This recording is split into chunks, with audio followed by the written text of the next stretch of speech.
Bella a tutti ragazzi, sono il vostro Manu Dedet, bentornati qui sul mio canale.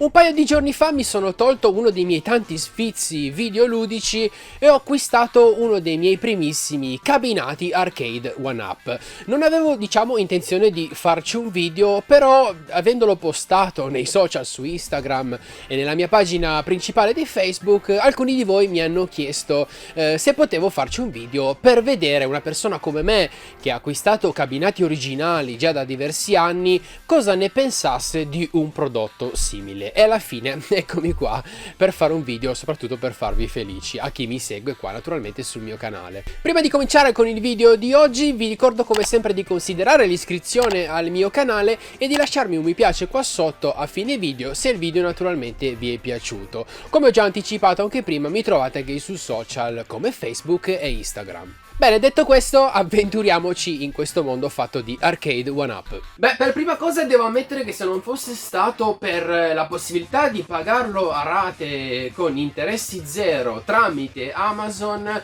probabilmente ora non sarei qui a fare questo video. Come ben sapete, gioco e colleziono da moltissimi anni e nel 2007, tra le tante cose che iniziai a comprare per la collezione, presi un cabinato arcade, un genericissimo pronto scheda. Sin da subito mi regalò, o forse dovrei dire mi restituì, le emozioni che avevo accumulato da ragazzino quando andavo in sala giochi nel mio paese, nell'oratorio, oppure quando andavo in città nelle grosse sale giochi. Da lì in poi negli anni ne ho naturalmente comprati altri fino ad accumularli per poi avere una mia saletta arcade privata. Erano naturalmente anni diversi, era molto facile trovarli questi cabinati ed era anche molto facile spendere, diciamo, relativamente meno. Io personalmente, per quelli che ho accumulato in questi anni e che ho di là nella mia saletta arcade, non avevo speso mai più di 200-300 euro a cabinato. Naturalmente ragazzi, per 200-300 euro non mi riferisco a cabinati diciamo di recente importazione o comunque relativamente nuovi come il Sega New Astro City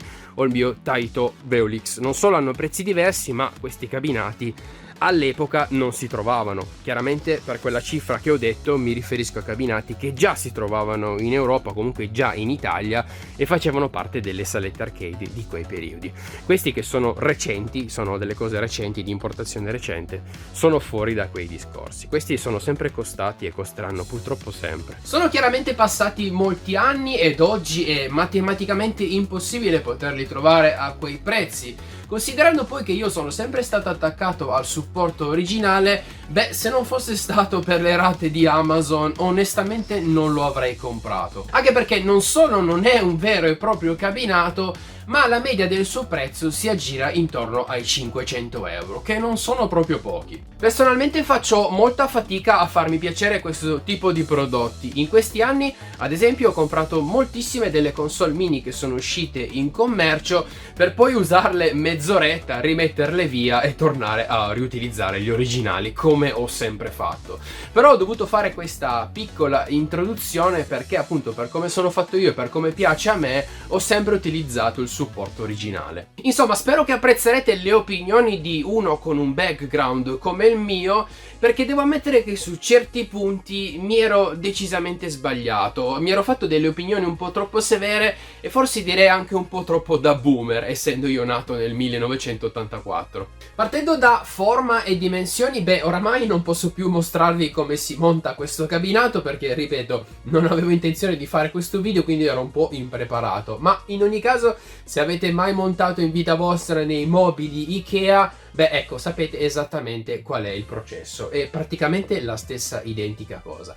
Per quanto riguarda invece la forma, o più che altro dovrei dire l'altezza, ci sono diciamo degli alti e bassi. Io sono alto 1,80 e per me questo cabinato, la posizione della plancia, la posizione del monitor, la sua inclinazione va bene, riesco a giocare tranquillamente, non mi sento scomodo in piedi, lo schermo ce l'ho abbastanza dritto rispetto alla mia posizione in viso, insomma. Però sono sicuro che questa cosa non va bene, insomma, per tutti i tipi di persone. Ci sono alti e bassi, ci sono grossi e larghi, c'è veramente di tutto, siamo tutti diversi e pertanto questo tipo di cabinato può andare bene per alcune persone e non può andare bene per altre. Quantomeno c'è da dire che indubbiamente il riser, o comunque questa parte che alza il cabinato, indubbiamente aiuta ad avere un'esperienza migliore. Per fortuna che hanno inserito quella parte, perché sostanzialmente il cabinato finisce all'incirca qui, e stiamo parlando di 1,5 m, cioè veramente bassissimo. Io capisco che abbiano voluto farlo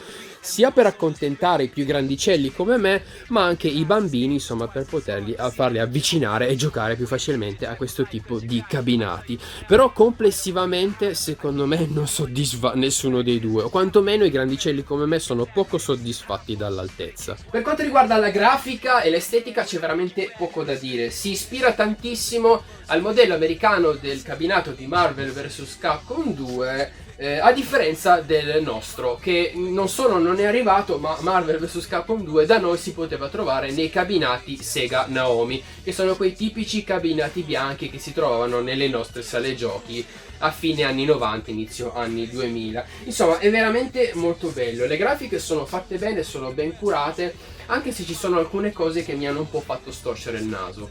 C'è comunque da dire che questo modello è uno degli ultimissimi realizzati da Arcade 1Up. Nel corso degli anni ne hanno fatti tanti, da noi in Italia non ne sono arrivati moltissimi, ma apporta già diverse migliorie e rimuove un paio di critiche che gli erano state fatte ai modelli vecchi, come uno schermo non tanto bello, la retroilluminazione del marquee qua sotto che era assente, l'altezza in generale e insomma altre cose che ai primi modelli e ai primi fruitori di Arcade 1Up in America non erano piaciuti. Quindi comunque sia, le mie opinioni si basano anche su un modello che comunque apporta moltissime migliorie rispetto a quelli vecchi. Tra le cose che hanno aggiunto c'è indubbiamente una cosa molto carina, che è la gettoniera, purtroppo finta. Io capisco che sia bella da vedere, da toccare con mano, e che nei modelli più vecchi si trattava di un adesivo, anzi addirittura alcuni modelli proprio non avevano niente, non avevano neanche l'adesivo, insomma niente, lo hanno incluso. Bella l'idea, però lo sforzo secondo me è stato fatto a metà. Se devi includere una gettoniera, fai in modo che almeno sia premibile o usufruibile in qualche modo, perché è tutto finto, le serrature sono chiuse, si tratta di plastica, questa è plastica, completamente plastica, insomma non si possono neanche premere questi tasti, insomma è un pezzo di plastica, bello ma veramente tanto inutile. Una delle prime cose che non mi sono piaciute sono purtroppo leva e tasti, che sono quelle cose fondamentali per i cabinati. Questi sono dei cloni bruttissimi di Suzo Up, sia tasti che leve. I Suzo Up sono abbastanza tipici, erano tipici in America e in qualche cabinato anche da noi in Europa. Questi non sono originali, sono veramente delle cinesate, sono mollissimi, molto movibili, insomma non mi danno veramente la sensazione di qualità, perché poi effettivamente non lo sono. Per non parlare poi della leva, decente ma migliorabile. Insomma, per fortuna questi si possono togliere e modificare a piacere, è una cosa che io assolutamente farò. Inserirò o Sanwa o Suzo Up originali. Comunque sia, la plancia ha i classici tasti per i due giocatori, sia da una parte sia dall'altra. Il tasto start primo o secondo giocatore, poi c'è una presa qui per le cuffie, carina l'idea di potersi mettere delle cuffie per ascoltare insomma il suono e non disturbare gli altri, un tasto on off, un tasto del volume e un tasto live. Questo tasto live qua serve per uscire da alcuni giochi e ritornare al menu principale, e anche per delle funzioni online, perché la cosa positivissima di questo cabinato è che oltre ad avere dei giochi inclusi, con questi giochi ci si può giocare anche online contro altre persone che hanno questo stesso cabinato. Questo è un punto super a favore per quanto riguarda questo prodotto. Una volta acceso parte un'introduzione a tutto volume, non regolabile, non skippabile e nemmeno disabilitabile nei settaggi.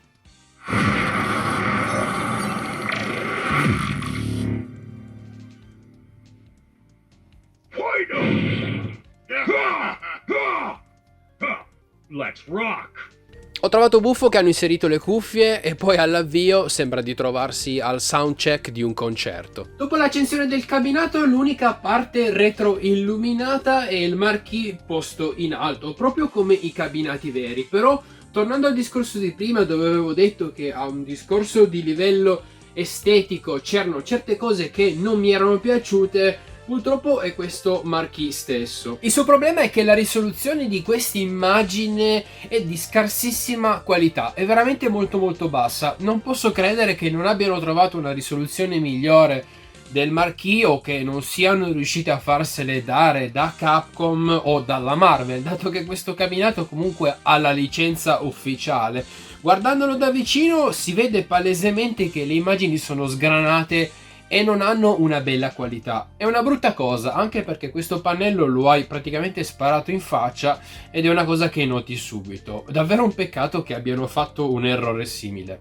All'interno ci sono 8 giochi, di cui 6 in versione arcade e 2 per Super Nintendo, che sono una bella aggiunta, ma non so, non sono tanto in tematica arcade. Comunque sia, c'è Marvel vs Capcom 2, l'originale Marvel vs Capcom, Super Heroes vs Street Fighter e X-Men vs Street Fighter. Questi sono delle specie di prequel di quello che poi è diventato Marvel vs Capcom, Marvel Super Heroes, quindi solo Marvel, e X-Men Children of the Atom, quindi solo X-Men e solo Marvel.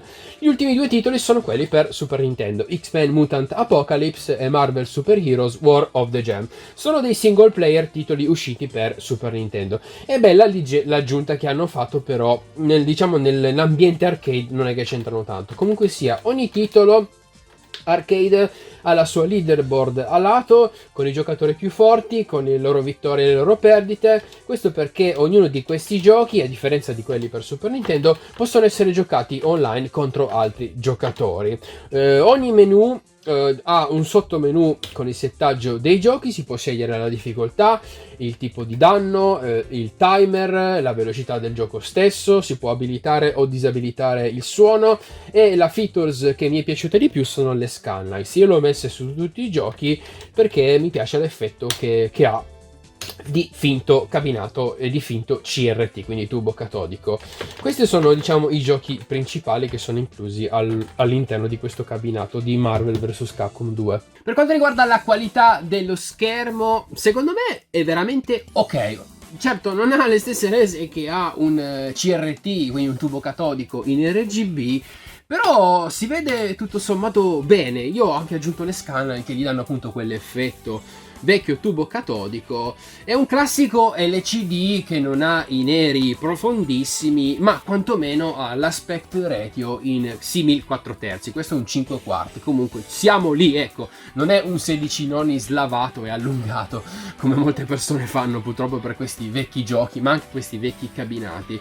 Ci siamo, comunque ci siamo. Non è il massimo, però è molto accettabile. L'emulazione dei titoli è abbastanza valida. C'è, diciamo, un po' di ritardo nella risposta dei comandi, però è una cosa che poi ci si abitua giocando. Dopo i primi minuti si è già preso la mano. C'è un piccolo ritardino, sì, questo è innegabile, però l'emulazione è buona, le skylines rendono il tutto un po' più decente, almeno per il mio gusto personale. Non c'è molto da dire, al di là del fatto che i tasti, le leve sono un po' scadenti e quindi funzionano così e cosà, a volte si droppano, si lasciano, insomma, mosse, si sbagliano tasti o le mosse non vengono eseguite. Al di là di quello, tutto sommato, l'esperienza di gioco è piacevole. Per quanto riguarda invece l'esperienza online, devo ammettere che ci sono degli alti e bassi. È una bellissima cosa ed è anche una delle parti più interessanti, secondo me, che hanno questi nuovi modelli di Arcade 1-Up. Dico nuovi perché quelli vecchi non avevano la possibilità di poter giocare contro altri giocatori, mentre questi nuovi modelli, come il Marvel vs Capcom 2, che si possono collegare a internet tramite wifi o tramite ethernet, possono sfidare altri giocatori. L'esperienza è così e cosà. Questo lo dico perché purtroppo molti di questi giocatori o possessori di Arcade 1-Up sono americani, pertanto gli sfidanti sono 99% americani. Ci sono alcuni giochi nella quale è possibile scegliere a quale server collegarsi e ci sono anche server europei, però ho fatto molta fatica a trovare persone con cui giocare e i risultati migliori li ho ottenuti spesso la sera. Alcune partite laggano da far schifo, sono ingiocabili, altre sono decenti e tutto sommato ci si può divertire a sfidare altre persone. È un misto, una via di mezzo. Non so se avete mai provato Fightcade su computer, l'esperienza è veramente simile. Tutto sommato è godibile, cioè ci si può giocare, ci si diverte, però non è veramente il massimo. Onestamente, se dovessi dargli dargli un voto in generale gli darei un 8 su 10. È veramente un bel prodotto, sicuramente così com'è non dà il meglio e capisco le persone che lo modificano per metterci dentro mille giochi o una Pandora's Box o quello che volete. È una cosa che io personalmente non farò, non ho modificato le console mini, non modificherò tantomeno questo, perché mi piace tenerli così come sono, però posso effettivamente capire che il senso soprattutto che ne ha modificarli per avere tanti giochi, anche perché non è che si possono spendere 500 euro per 8 giochi in croce e ad esempio volessi giocare a uno Street Fighter o altri titoli Konami o un altro gioco del genere dovrei spenderne altri 500 per potermi giocare a quel gioco. Quindi capisco benissimo la fattibilità e chi fa le modifiche a questi mini cabinati. Però ero veramente scettico, non ero sicuro che mi sarebbe piaciuto, in realtà lo trovo veramente un bel prodotto. Tolto sempre il discorso dei tasti che per fortuna sono cambiabili e i giochi che si possono modificare a piacere se avete voglia di farlo oppure no, lo ritengo veramente un bel prodotto. Forse non all'altezza del suo prezzo, anche per queste cose che abbiamo visto, tipo le grafiche di bassa qualità e appunto altri limiti che abbiamo visto prima, o la gettoniera finta. Peccato che sia finta, sarebbe stato bello poter mettere le monete e fare crediti così, però tutto sommato devo ammettere che questo è un prodotto molto interessante. Sono sicuro che in futuro, se usciranno altri titoli che mi interesserà avere in questo formato, ecco, ci penserò meno a farmi problemi e ne comprerò più piacevolmente, perché sono rimasto comunque tuttavia molto soddisfatto. Vi consiglio di prenderlo, magari ne approfittate anche voi con le rate di Amazon, così non dovete spendere subito 600-500 euro a botta, ve lo fate a rate con Amazon se vi darà la possibilità di farlo. A me è capitato a caso, ma so che capita. E niente, vi consiglio comunque di prenderlo, è un bel prodotto. Certo, non è originale al 100% e ha i problemi che ho già detto 1000 volte, ma secondo me li vale. Bene ragazzi, anche per questo video è tutto, spero vi sia piaciuto, che l'abbiate trovato interessante e che vi abbia magari aiutato a decidervi se acquistare o no uno di questi arcade one-up. Lascio a voi la parola e la decisione, naturalmente. Io personalmente ne sono rimasto soddisfatto. Detto questo ragazzi, vi saluto e noi come sempre ci vediamo ad un prossimo video qua sul mio canale. Ciao ciao!